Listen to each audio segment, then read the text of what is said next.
Hello everyone. I'm here to give another talk to supplement the audio material which we're covering in virtual classroom.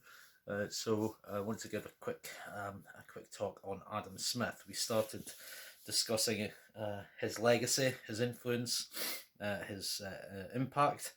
And I just want to flesh that out a little bit more. Now, Smith was writing quite some time ago, 250 years ago. So it's a little surprising that he's still so much revered today as the sort of godfather of free market capitalism, someone who laid down the precepts of how the system, not only how it operated, but how it should operate to ensure maximum welfare for the wider society as well as for individual capitalists.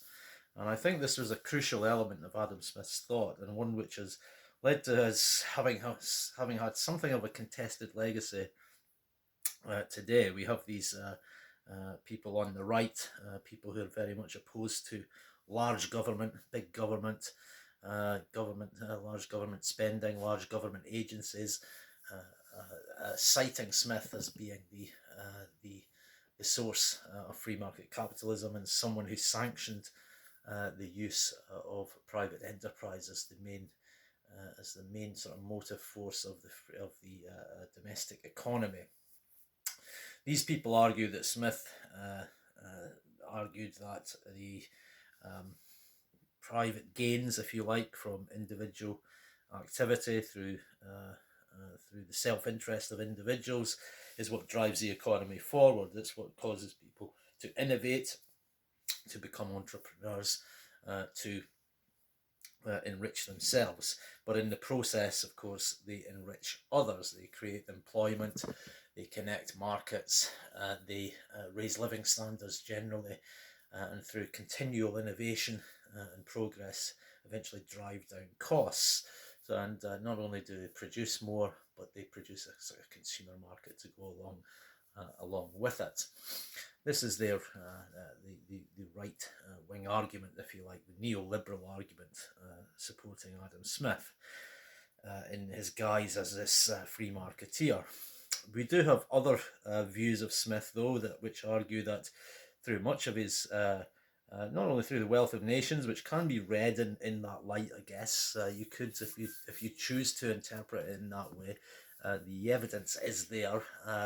But it's rather like the Bible, that there's so much in it that you can cherry pick particular arguments and particular sections, take out particular quotes, and piece together this kind of composite picture, which is not really representative of his entire work. And this is especially true when we look at some of his other work, especially his book, The Theory of Moral Sentiments, which had actually been written 17 years previous to Wealth of Nations.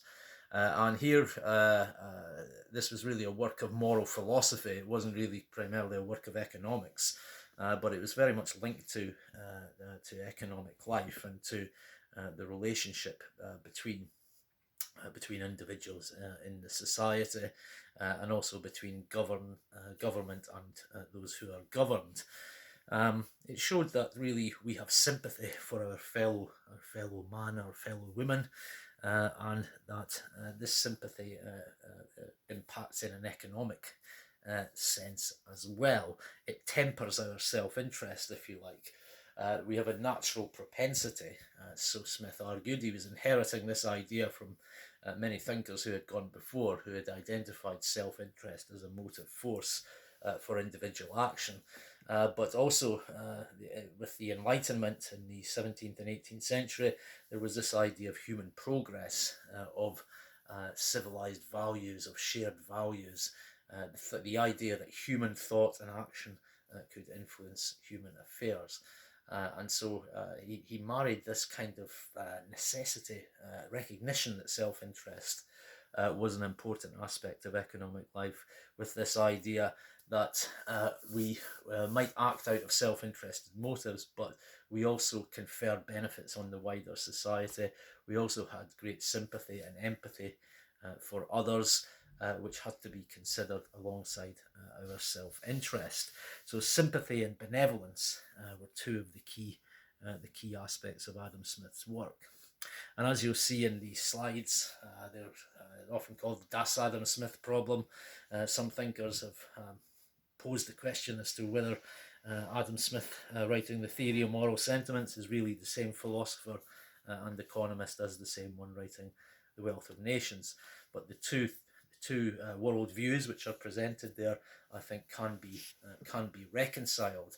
As we saw with the Wealth of Nations, we just touched on it briefly, but Smith did see a role for government in society. He did see that some things were better provided in a public sense, in a collective sense, that you couldn't leave everything to individuals, you couldn't leave everything to self-interest. There would always be things which would be social benefits for the public, social goods, as political scientists call it, which wouldn't be provided by private investment and private interests. So therefore, government had to step in. Government was the only agency which could do that. It was legitimate for government to do that. And he even extended this to public works, going beyond the traditional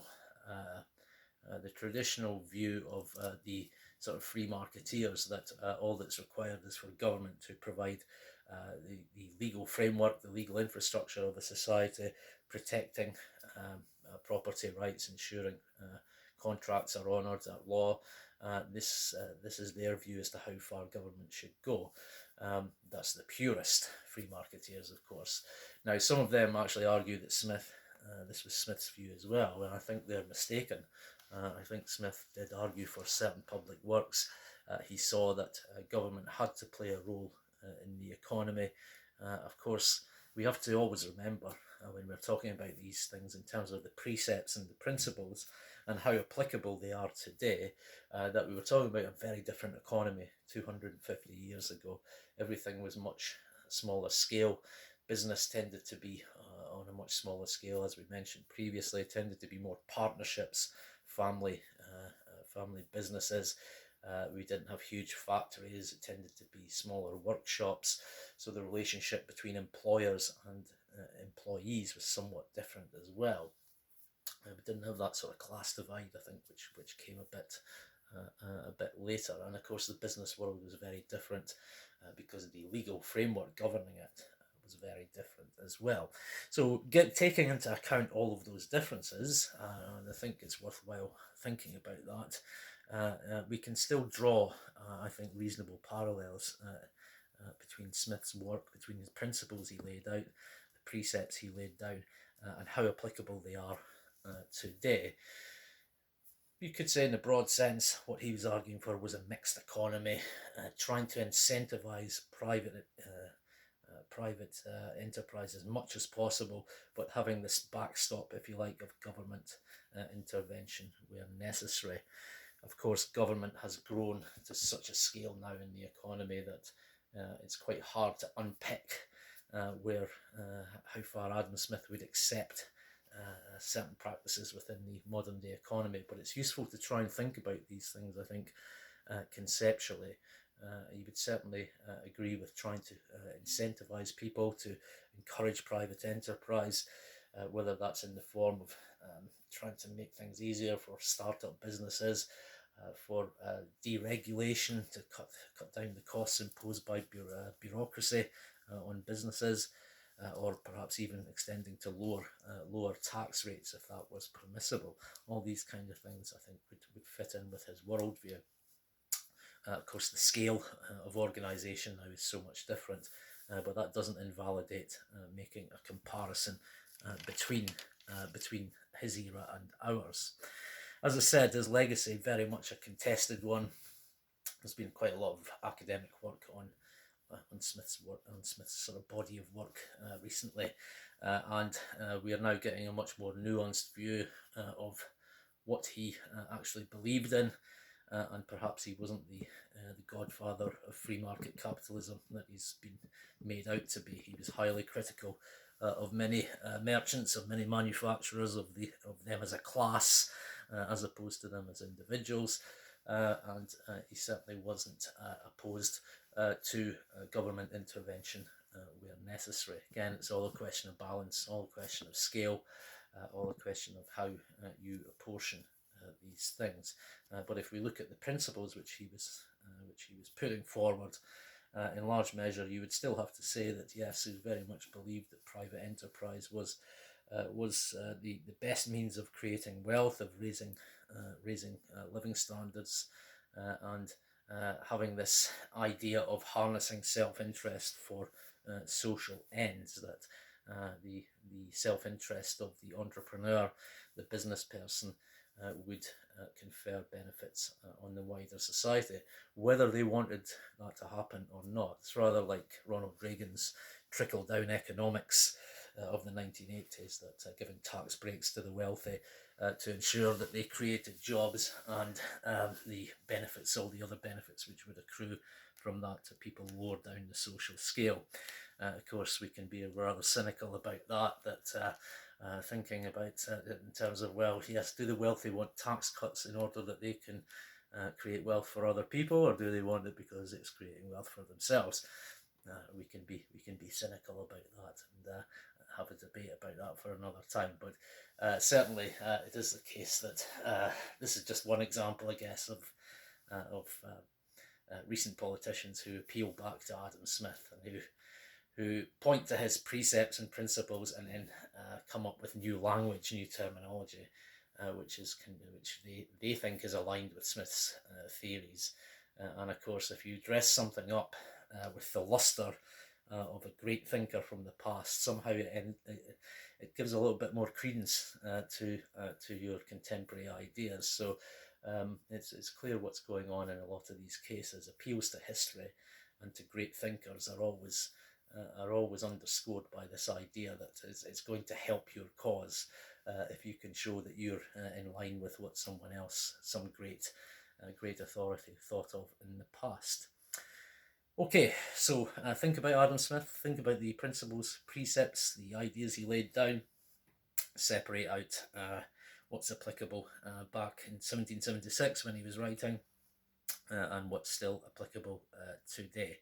And I think that's a useful intellectual exercise to try and think about the relevance of these ideas even today. Okay, thank you very much.